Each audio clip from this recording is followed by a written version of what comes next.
Environ 800 cas de méningite par an en France.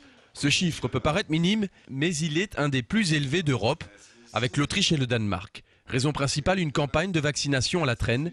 En 2010, les autorités sanitaires tentent de la renforcer avec de nouvelles mesures dans le calendrier vaccinal. Concrètement, une méningite virale est bénigne, mais une bactérienne peut être foudroyante. Deux cas existent, le méningocoque et le pneumocoque. Alain Burtscher, pédiatre à Münster et aux urgences pédiatriques de Colmar, est spécialiste de la question.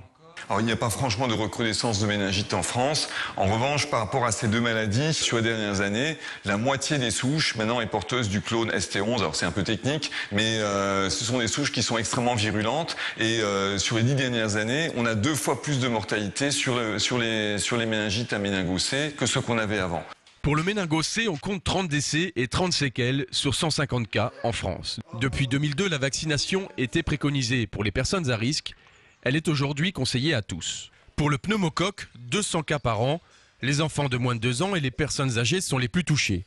12% de mortalité et 50% de séquelles. Le chiffre est minime, mais les conséquences peuvent être graves. Le vaccin produit par les États-Unis ne couvrait que 70% des cas. Le nouveau vaccin européen se veut plus performant. Pour l'instant, on utilisait un vaccin qui marchait contre 7 pneumocoques différents.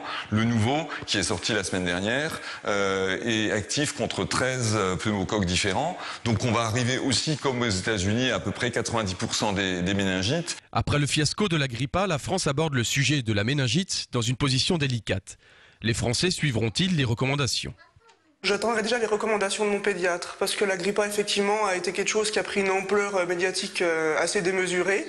Mon fils a été soi-disant contaminé par la grippe A, j'ai toujours pas reçu le vaccin contre la grippe A.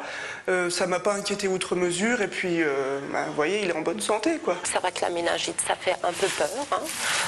On nous parle tout de suite méningite, les parents ont tout de suite peur, donc je trouve que c'est vraiment très bien. Le reste de l'Europe aujourd'hui vaccine massivement contre la méningite. Les effets indésirables sont minimes et rassurants pour les autorités françaises. Depuis 1992, 500 000 personnes ont été vaccinées en France pour le méningocoque.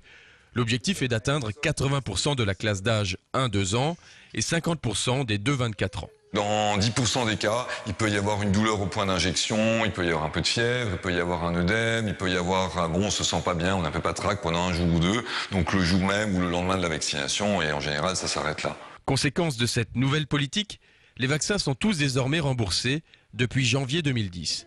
En Alsace, dans les 5 centres d'urgence pédiatrique, Colmar, Mulhouse, Strasbourg, Haguenau et Sélestat, on déclare une quarantaine de méningites bactériennes.